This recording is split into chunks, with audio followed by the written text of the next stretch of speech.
Fala pessoal, tudo bem? Sejam muito bem-vindos aqui ao nosso trabalho de processo civil. Estamos aqui para apresentar esse trabalho de maneira remota pelo curso de Direito da Faculdade Fanorp, sob orientação do professor Matheus e com a participação dos acadêmicos Isabela, Rodolfo, Renato, Elieber e comigo, Guilherme Garcia. Tá legal? Nós temos aqui meia hora para a gente discutir sobre os artigos 396 a 404. Então, nós temos um bom tempo para discorrer sobre isso. Se você preferir, a gente pode passar o episódio do Chaves, que vai dar mais ou menos meia hora também. Brincadeira, pessoal. Tentando descontrair aqui um pouquinho, porque a gente vai ter um bom tema aí para ser discutido, um assunto muito importante, tratado pelo novo CPC. Espero que você goste, espero que esse vídeo elucide bastante a sua percepção sobre os artigos. E se você gostar, deixe seu like aí no vídeo pra gente, porque a nossa turma precisa tirar nota 10 desse trabalho. O professor Matheus tem que gostar bastante, espero que você goste também. E agora eu vou dar uma breve introdução aqui sobre o que vai acontecer ao longo desse vídeo. Bom, esse instituto tratado nesses artigos, pessoal, serve para falar sobre a exibição de documento ou coisa e a possibilidade de prova emprestada, tá legal? Então, nós vamos explicar alguns artigos. Mas, voltando à introdução, você me pergunta, Guilherme, para que serve este instituto? Digamos que você está discutindo o seu direito ali e você tem uma prova que não está com ela em mãos. Essa prova aí está com um terceiro ou está com a outra parte do processo. O que você tem que fazer? Pedir para o juiz para que ele interceda por você e tente trazer essa prova ao processo e que essa prova vai te auxiliar bastante, vai auxiliar o processo, vai elucidar o caso e vai ajudar o juiz a formar a sua opinião acerca da matéria que é discutida. Tá legal? Então, nos vemos em instantes. Eu vou falar sobre o artigo 400 e 401. Os meus colegas vão entrar agora dando a sua participação, a sua explicação nos demais artigos. Legal? Nos vemos em instantes, pessoal. Valeu, abraço! Olá. Meu nome é Renato e darei continuidade ao nosso trabalho falando um pouco sobre a prova emprestada.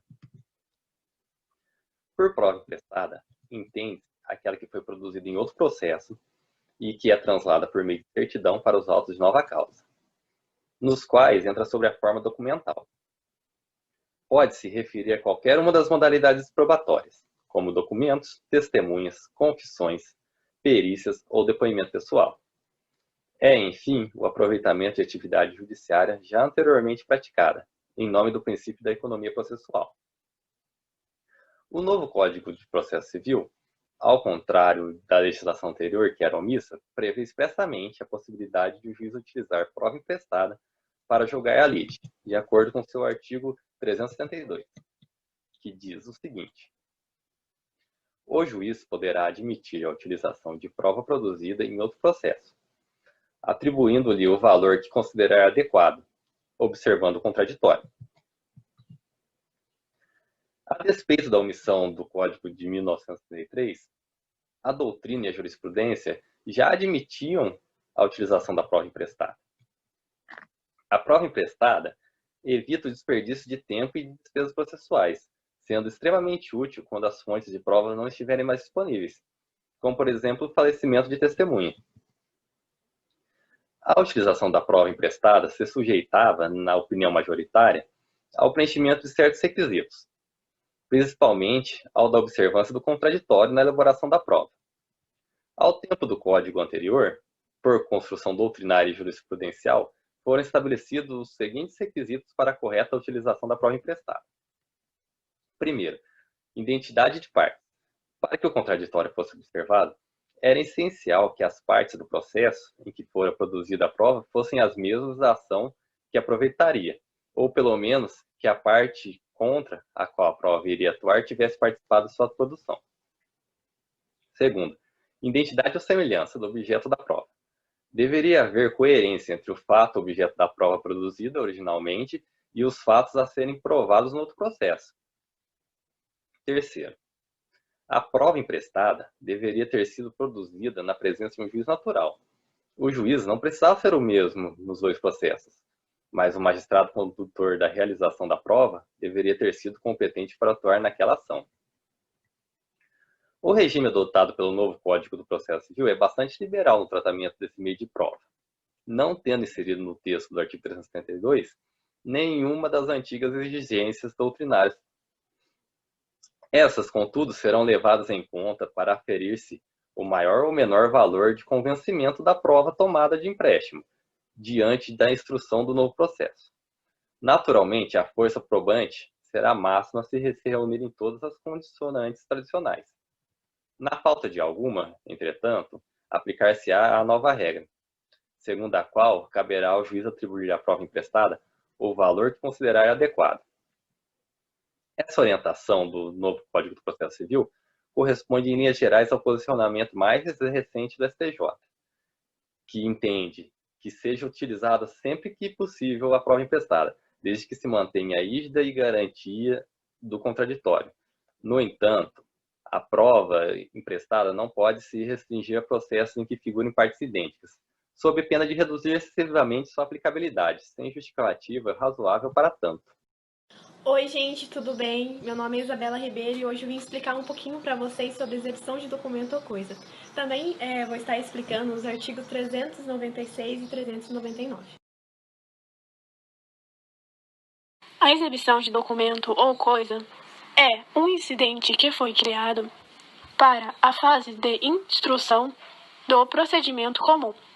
Não se confunde com a produção antecipada de provas.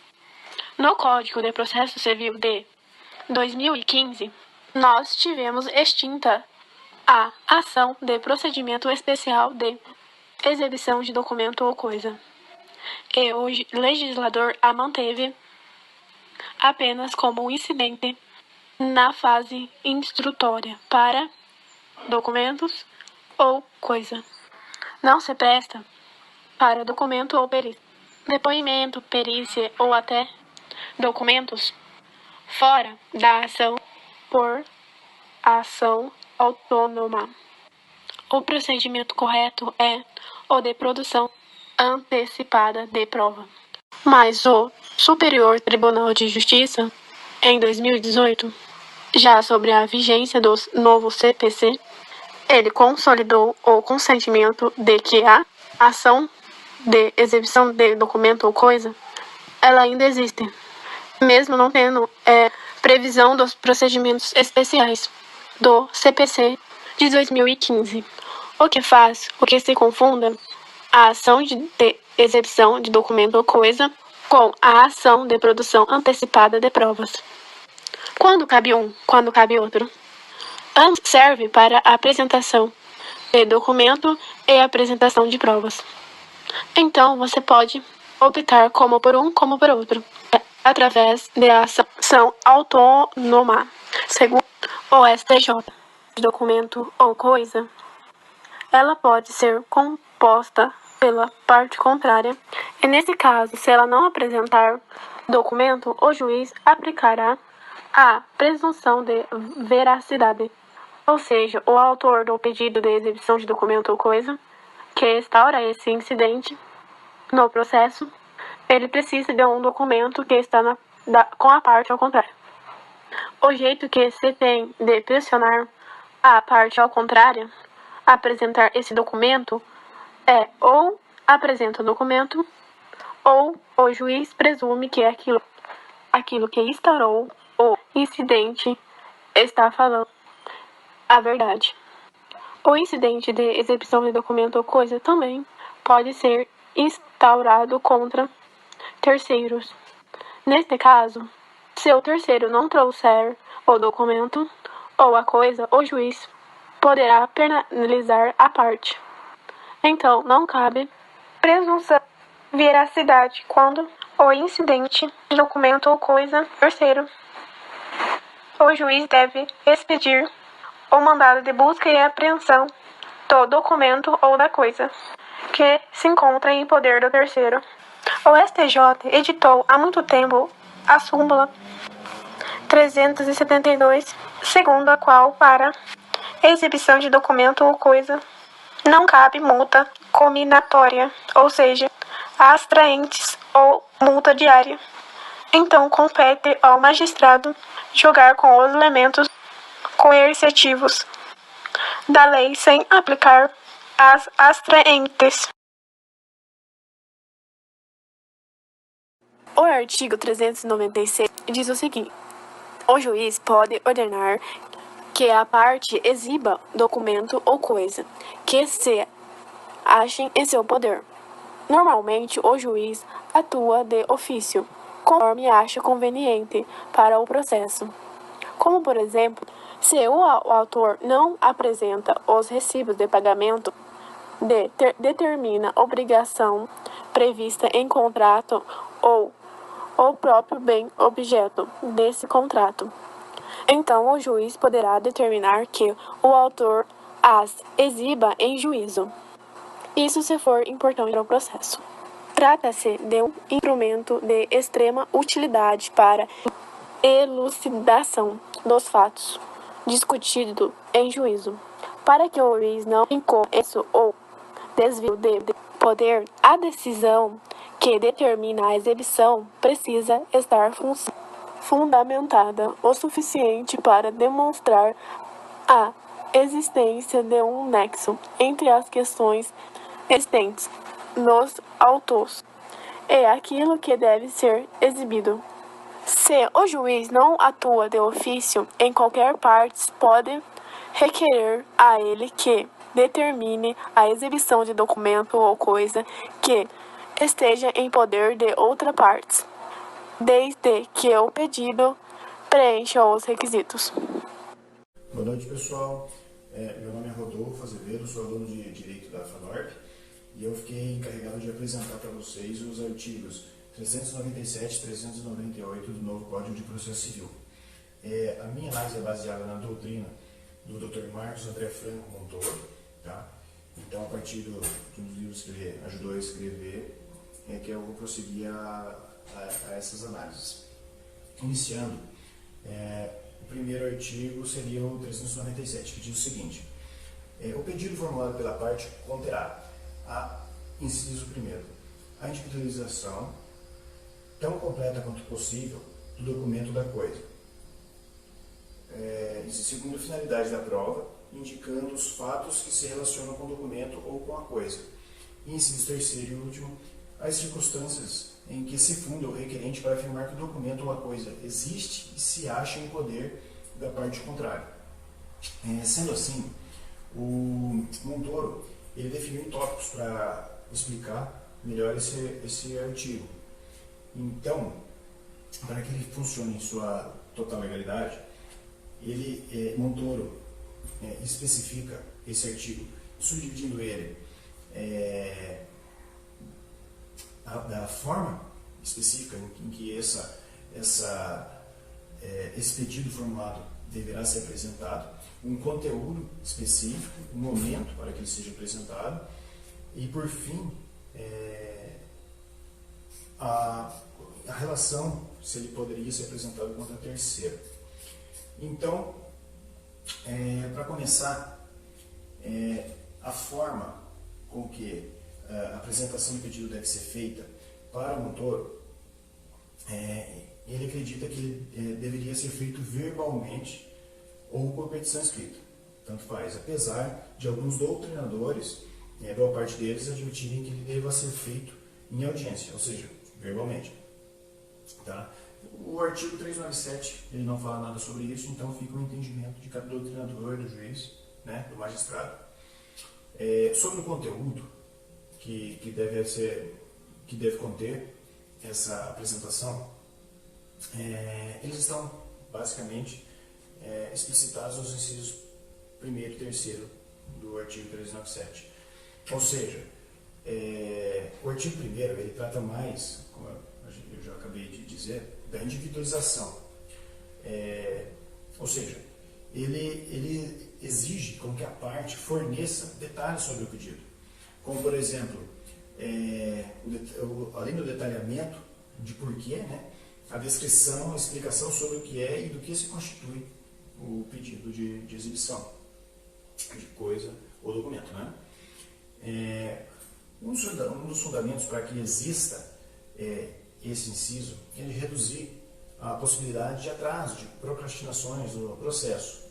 né, bem compreender que tais solicitações sejam baseadas em algo existente conhecido pela parte, de forma a acrescentar, então, um conteúdo que seja plausível, que seja interessante ao processo, auxiliando assim o magistrado a alcançar a forma mais justa na sua sentença. Da mesma forma, o inciso 3, né, ele prostitui o fato do requerente apontar as circunstâncias em que se fundamenta em afirmar que o documento e coisa está em posse contrária. Tem que justificar isso daí, né? Ele não pode simplesmente alegar e, né, ele tem que justificar e ter provas para que não fique enrolando o processo. Também, é por isso que ele também, o Montoro também fala que deve deixar claro, explicar que tais provas existem, o que reforçaria o artigo 1º. E o artigo 2º trata da finalidade da prova e da sua relação com os fatos, com os documentos ou com a coisa pedida. Assim, a parte deve demonstrar que o documento ou coisa, como meio de prova, realmente se relaciona com o fato e que atende aos requisitos genéricos relacionados à admissibilidade de qualquer prova, conforme exposto nos já artigos comentados em outros grupos, o 370 e o 374 do Código de Processo Civil. Basicamente, essas seriam o que o Montoro diz sobre a forma e o conteúdo da exibição do documento ou coisa. Montoro também apresenta que deve existir um momento para se solicitar, para se pedir a exibição desse tipo de material. O artigo 397 ele não traz, né, explicitamente um momento para que isso seja feito.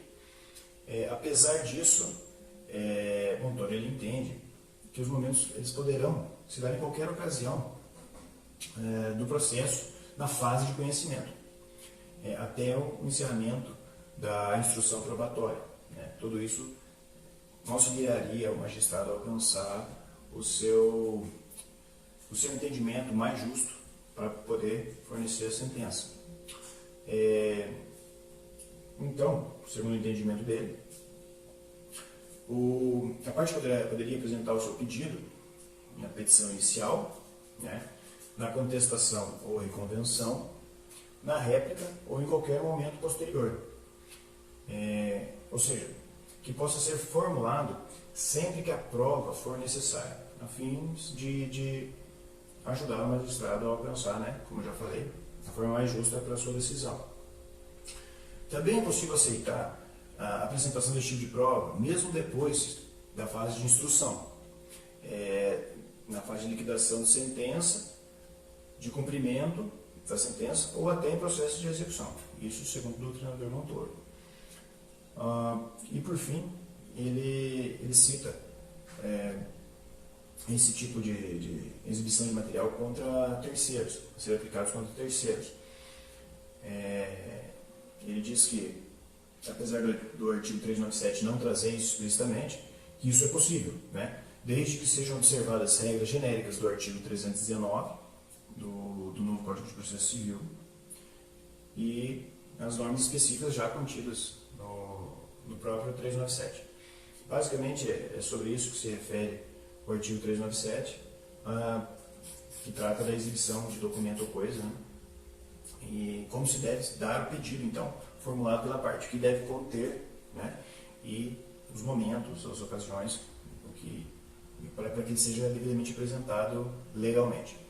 Basicamente é isso o artigo 397.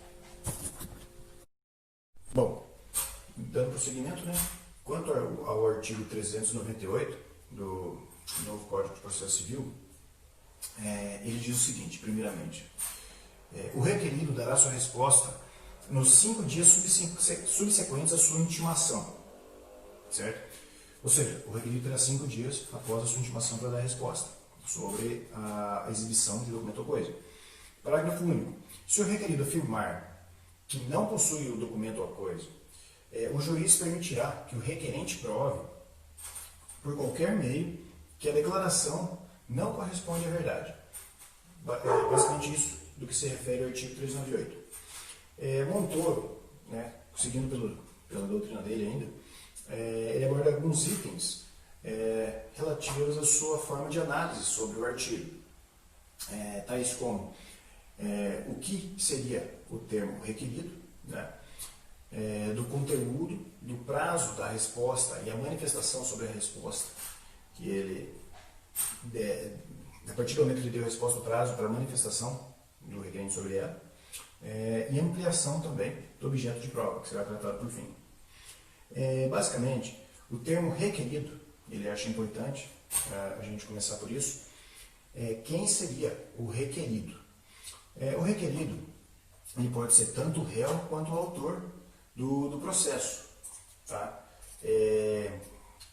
Ou seja, ele será a parte que deverá apresentar ao requerente, a quem pediu, né? Quem pediu a exibição seria o requerente, e quem deverá apresentar o requerido, certo?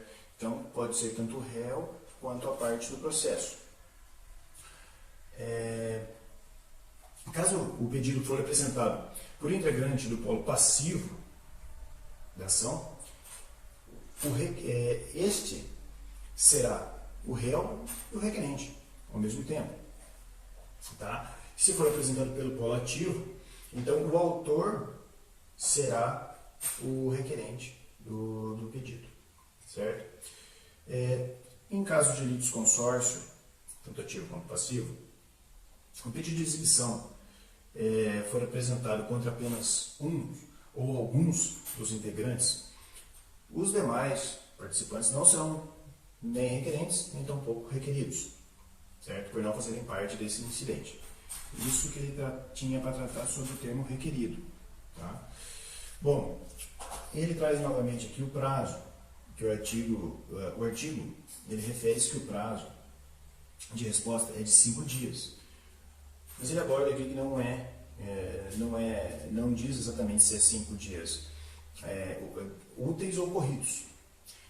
Bom, por se tratar de prazo processual, o artigo 219 ele já estabelece que os 5 dias referidos são 5 dias úteis, se iniciando desde com a intimação da parte contrária. Tá? Essa intimação poderá ser feita diante ao advogado que representa o requerido, porém, uma vez que esse seja revel, ou que o advogado tenha abandonado o processo, enfim, que ele não possua advogado, a intimação ela deverá ser feita à pessoa da parte, tá? Pessoalmente ou até por correio. Vale ressaltar também que esse prazo de 5 dias ele não se aplica quando o pedido é realizado na petição inicial ou na reconvenção. Quando o pedido é realizado na petição inicial ou na reconvenção, o prazo para a apresentação do documento da coisa ele será o mesmo prazo da apresentação da contestação ou da reconvenção. Tá? Então, ressalta-se então que esse prazo é para que a exibição da coisa seja utilizada no mesmo processo. Tá? Em se tratando de pedido feito contra terceiros, a fim de ser utilizados em processo distinto, isso não é abordado nesse artigo. E sim, vai ser tratado mais adiante pelo artigo 401. Tá, ok? Quanto ao conteúdo, o Montoro diz o seguinte: ele depende da resposta do requerido. Tá? Então, embora o artigo 398 traga apenas a alternativa do requerido não possuir documento ou coisa, né, existem, na verdade, 3 atitudes que o requerido poderia tomar. Então, voltando ao artigo 398, ele é bem claro quando diz: quando o requerido afirmar que não possui o documento ou coisa, o juiz permitirá que o requerente prove, por qualquer meio, que a declaração não corresponde à verdade. Ou seja, ele está dando apenas uma alternativa. No artigo ele apenas apresenta uma alternativa para o requerido. Mas o Montoro traz que existem pelo menos 3. A primeira seria justamente do requerido apresentar o documento ou coisa. Certo? Então, se ele apresenta o documento ou coisa conforme o requerente solicitou, ele põe fim ao incidente e deixa a apreciação do magistrado. Essa seria a primeira alternativa. A segunda seria do requerido não apresentar o documento à coisa e nem impugnar o pedido de exibição. Nesse caso, o magistrado poderá aplicar as regras do artigo 400 do Código de Processo Civil, tá? Que será também abordado logo mais. E a terceira e última hipótese seria do requerido não apresentar o documento à coisa, mas impugnar o pedido de exibição. Nesse caso,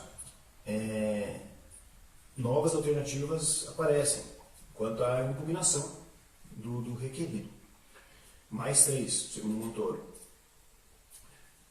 O requerido, quando ele não apresenta, mas ele impugna, ele pode impugnar o pedido afirmando que ele não possui tal coisa, conforme está prevista já no próprio artigo 398 que a gente está examinando, né? Pode dizer, então, que ele não possui realmente o documento ou a coisa. Ele pode alegar que possui, essa seria uma segunda hipótese da alegação, que ele possui o documento ou a coisa, né? Pode alegar tanto expressa quanto tacitamente, né? Mas que ele não quer ou não pode apresentar. Nesse caso, deverá o requerido, então, apresentar uma justificativa de porque ele não quer apresentar o documento ou a coisa, com base no artigo 404, tá? Ou em qualquer outro fundamento legal que o advogado dele possa apresentar, que ele possua. Isso será apreciado pelo magistrado, podendo este, inclusive, concluir o pedido como legítimo ou ilegítimo, né? No caso do magistrado considerar o pedido como ilegítimo, poderá aplicar os procedimentos já previstos em lei. Se considerar como legítimo, então, basicamente, encerra-se aí quanto à apresentação do documento ou a coisa, né? E, por fim, a terceira e última hipótese de alegação, né, seria o requerido alegar que ele não possui o documento ou a coisa e, mesmo assim, dizer que mesmo que possuísse, não poderia exibi-lo por meio do disposto do artigo 404 ou de qualquer outro fundamento legal, né? Então ele diria que ele não tem, mas mesmo que tivesse, ele não poderia exibir o material. E, assim, nesse caso específico, o magistrado ele poderá pedir a verificação para comprovar que o requerido de fato não possui esse material, e se a sua alegação de recusa é justa ou não, né? Como ele deixou dúbio, dizendo que mesmo que não possuísse, mesmo que possuísse não apresentaria, então o juiz pode procurar por mais provas para averiguar esse fato aí, né? Inclusive o artigo 398 ele cita que o requerido poderá, né, por qualquer meio, o requerente, aliás, poderá provar por qualquer meio que a declaração não corresponde à verdade. Quanto ao prazo do requerente para se manifestar ou sobre o conteúdo de resposta do requerido, após a fala dele, né, o que ele vai dizer sobre se ele tem ou não, os artigos 396 até o 403, eles não estabelecem um prazo de manifestação exata do requerente sobre tal. Porém, o artigo 437 estabelece que no caso de o requerente havê-lo apresentado, ou seja, no caso que ele tenha apresentado os documentos, o prazo de 15 dias que será o prazo de manifestação, né? Podendo até o requerente pedir dilação desse prazo. Então, se ele apresentar, o requerente terá 15 dias, segundo o artigo 437, para ter uma réplica, dar uma réplica sobre o fato. Se ele não apresentar o documento ou a coisa, o requerente receberá o prazo segundo depender de alguns fatores, tá? Então, o Montoro ele cita dois, aqui pelo menos. Se o pedido tiver sido feito na petição inicial ou na reconvenção, e a recusa for na contestação, tá, tanto da ação quanto da reconvenção, será dado um prazo à réplica de 15 dias, certo? Caso se enquadre nos artigos 350, 351 e 437 do Código de Processo Civil, os quais estabelecem esses prazos. Caso não se enquadrem nesses artigos que eu acabei de citar, em tese, não deverá ser concedido prazo à réplica, não existindo assim um prazo específico fixado em lei. Na omissão do juiz, quanto a esse prazo, né, o prazo deverá ser então de 5 dias, conforme previsto no parágrafo 3º do artigo 318, tá, do Código de Processo Civil. Outra hipótese é assim: se o pedido tiver sido realizado em outra petição, diferente da petição inicial da recompensação, que eu falei anteriormente, não caberão prazos para réplica, recaindo sobre o item anterior, que eu já expliquei, né? Ou seja, dos 5 dias, no caso da omissão do juiz. Então, esses são os prazos, basicamente, para contestação ou manifestação após a apresentação ou não do documento da coisa. Por fim, o Montoro também cita sobre a possibilidade de ampliação do objeto da prova. Quando o requerido ele afirma que ele não possui o documento ou a coisa, o parágrafo único do artigo 398 que nós estamos trabalhando, né, ele é bem claro, como já disse, em dar o direito do requerente poder provar por qualquer meio que a afirmação do requerido é inverídica, que ela não é verdadeira. Da mesma forma, apesar de não estar prescrito neste artigo, o requerido também tem o direito de provar que de fato sua afirmação é verdadeira, né? Então, ambos, tanto o requerido quanto o requerente, têm essa possibilidade, o direito de poder provar isso daí. Tá? Dessa forma, né, pode-se dizer que haveria uma ampliação do objeto de prova, uma vez que, além das questões relacionadas diretamente no processo, que é o pelo motivo de que está sendo solicitada a exibição do documento da coisa, haveria também que ser produzidas novas provas sobre as alegações, que pode ser, como eu disse, tanto do requerente quanto do requerido, de que eles não possuam, de que eles não possuam o tal documento a coisa, né? Ou seja, além das provas e do objeto do processo já em si, né, originário, ainda sugeriam um novo objeto, né, uma ampliação do objeto dentro do mesmo processo, relativo à prova da veracidade dessas declarações, né. Bom, caso o juiz, ao final, conclua que o requerido possui o documento a coisa, né, se ele concluir que de fato ele possui, ele poderá aplicar a sanção prevista no artigo 400, que vai ser tratado logo em seguida. Caso contrário, poderá o magistrado então declarar o fato, tanto em decisão interlocutória quanto em sentença, considerar o fato que o requerente queria provar não comprovado. Ou seja, põe fim a essa discussão, né?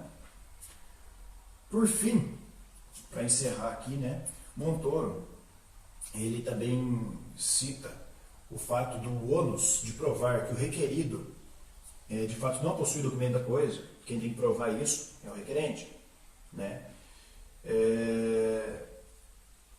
Conforme o artigo 398, né, ele cita isso daí. Porém, há pelo menos duas situações, e por isso o Montoro entra nesse tópico, né, que o fato deveria ser provado pelo requerente, quem pede, né. Também existiriam duas situações em que o ônus da prova se inverteria, ou seja, competiria então ao requerido comprovar que ele não possui o documento a coisa alegada. Caso o requerido concorde que já tenha possuído esse material, mas que no momento ele não possui, então o requerido estaria alegando o fato impeditivo do direito do requerente. Sendo assim, o ônus da prova do fato impeditivo é de quem alegou, no caso o requerido. Isso daí está previsto no inciso 2º do artigo 373. Tá? Então, por ser fato impeditivo, inverteria o ônus da prova.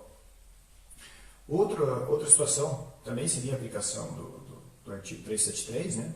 Parágrafos do 1º ao 4º, nesse último caso, que também se refere à inversão do ônus da prova, passando então o requerido de comprovar não possuir o documento a coisa. Tá? Então, basicamente, as duas hipóteses que ele citou fazem parte do artigo 373, uma referente ao artigo 2º e a outra simplesmente dos parágrafos 1º ao 4º. Tudo bem? Basicamente era isso que eu tinha que apresentar, que eu tinha que trazer para vocês, né? Os artigos 397, 398 e em seguida agora meus colegas continuarão apresentando os demais artigos do nosso assunto, tá ok? Muito obrigado. Artigo 399. Todas as hipóteses são importantes porque pode provocar a chamada de pena de confissão ou de confesso, no qual o juiz admite como verdadeiros os fatos que, por meio de documento ou coisa que a parte pretendia provar. Tal consequência só pode ser imposta às partes e não à pessoa estranha ao processo que eventualmente tem o dever de exibir determina coisa ou documento.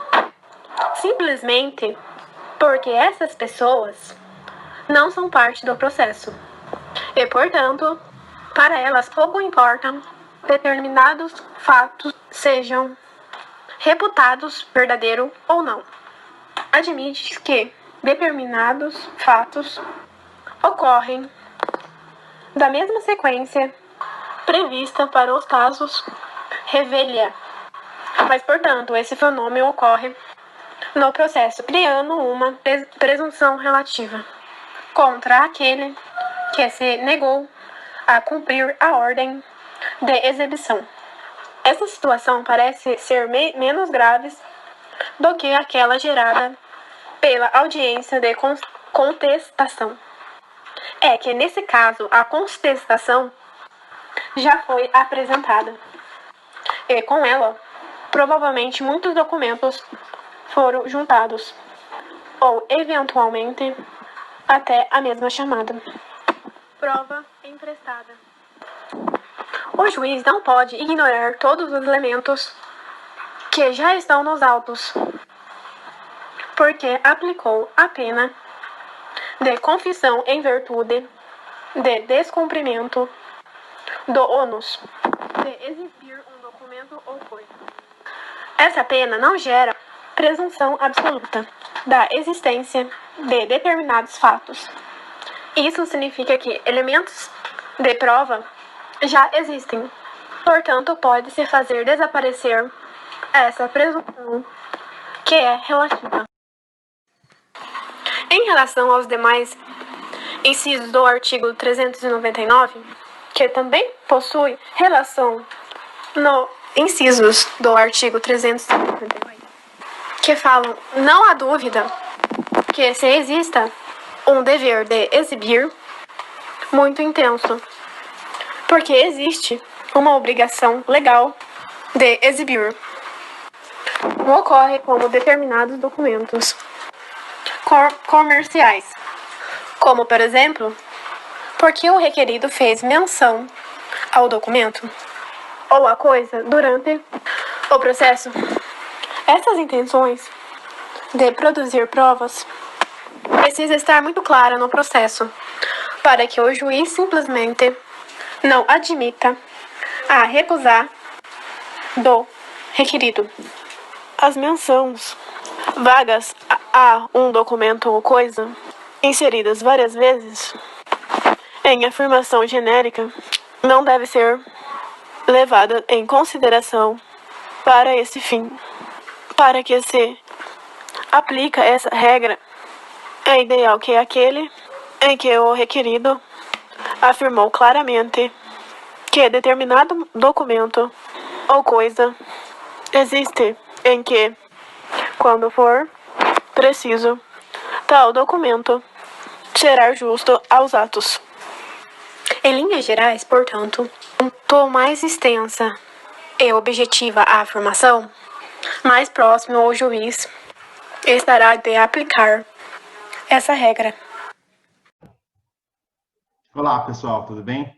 Meu nome é Guilherme Garcia, sou acadêmico do curso de Direito da FANORP e eu estou aqui dando continuidade ao trabalho e a minha parte, junto à equipe, ficou para falar sobre os artigos 400 e 401 do CPC, tá ok? Então, eu vou compartilhar a tela com vocês aqui, com a letra de lei dos artigos 400 e 401. Vou fazer a leitura e, em seguida, eu faço um breve comentário a respeito dos artigos, tá bom? Eu vou compartilhar aqui a tela.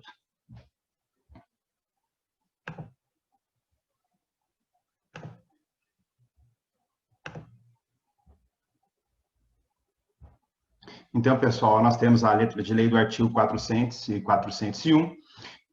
Dando leitura ao artigo 400, vamos lá. Ao decidir o pedido, o juiz admitirá como verdadeiro os fatos que, por meio do documento ou da coisa, a parte pretendia provar se 1. O requerido não efetuar a exibição, nem fizer nenhuma declaração no prazo do artigo 398. 2. A recusa for havida por ilegítima. Parágrafo único. Sendo necessário, o juiz pode adotar medidas indutivas e coercitivas, mandamentais ou subrogatórias para que o documento seja exibido. Então, nesse artigo, pessoal, é tratada a presunção da veracidade, a veracidade dos fatos, mas nem sempre ela vai acontecer, porque isso pode depender dos argumentos apresentados pela parte. Por exemplo, se alguém for pouco convincente perante ao juiz, o juiz pode ficar meio duvidoso, não acreditar no que a parte apresentou, não acreditar na palavra da parte, né? Ela não fazendo a apresentação da prova, e aí não tem presunção da veracidade do que foi dito, já que ele ficou com essa dúvida, né? Neste caso, o juiz vai aplicar esse artigo para forçar que a parte apresente o documento ou a coisa, já que ele ficou em dúvida com a palavra da parte. Somente assim com a prova, né? Com o documento ou com a coisa na mão, o juiz pode tirar uma conclusão com mais, digamos, me fugiu a palavra?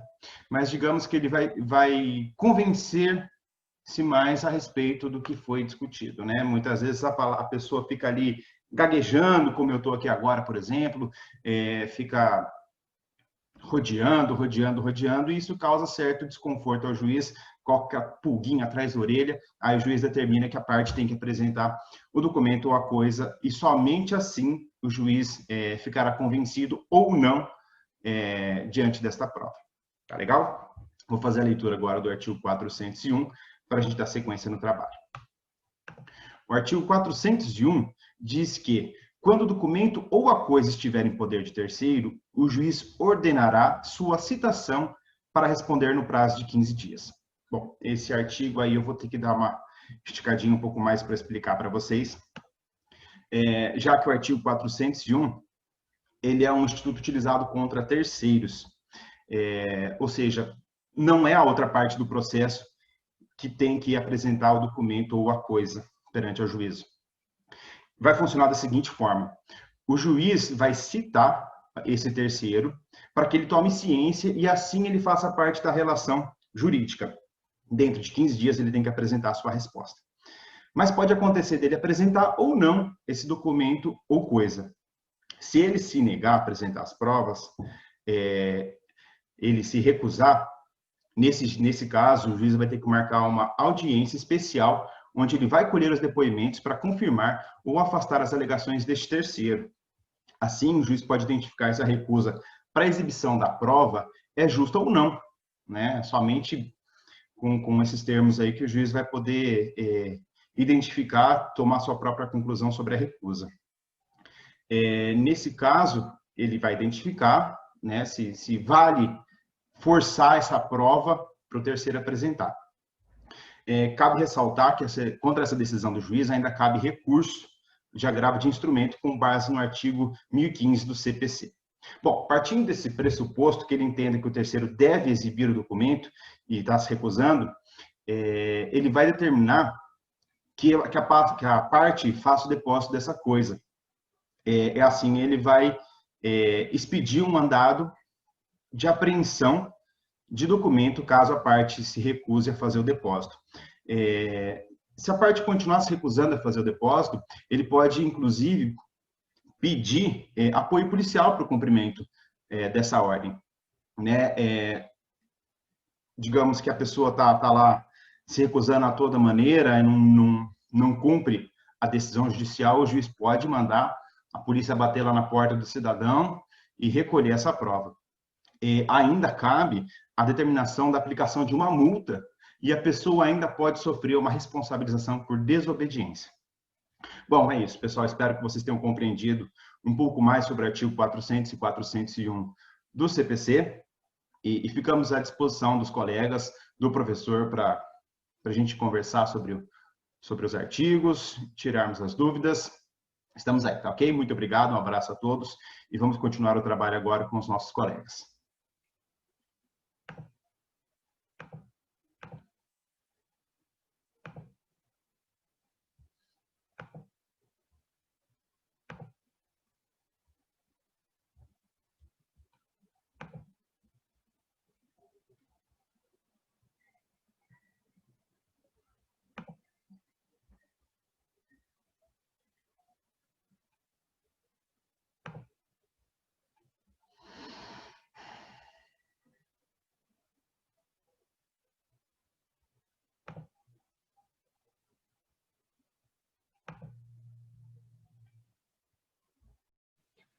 O artigo 404 do Código de Processo Civil traz em seu bojo as escusas probatórias, consistentes em proteger, dentre outros, a privacidade e a intimidade daquele que detém ou pode vir a produzir provas que são úteis à discussão do processo. Diz o dispositivo. A parte e o terceiro se escusam de exibir em juízo o documento a coisa C. Inciso 1.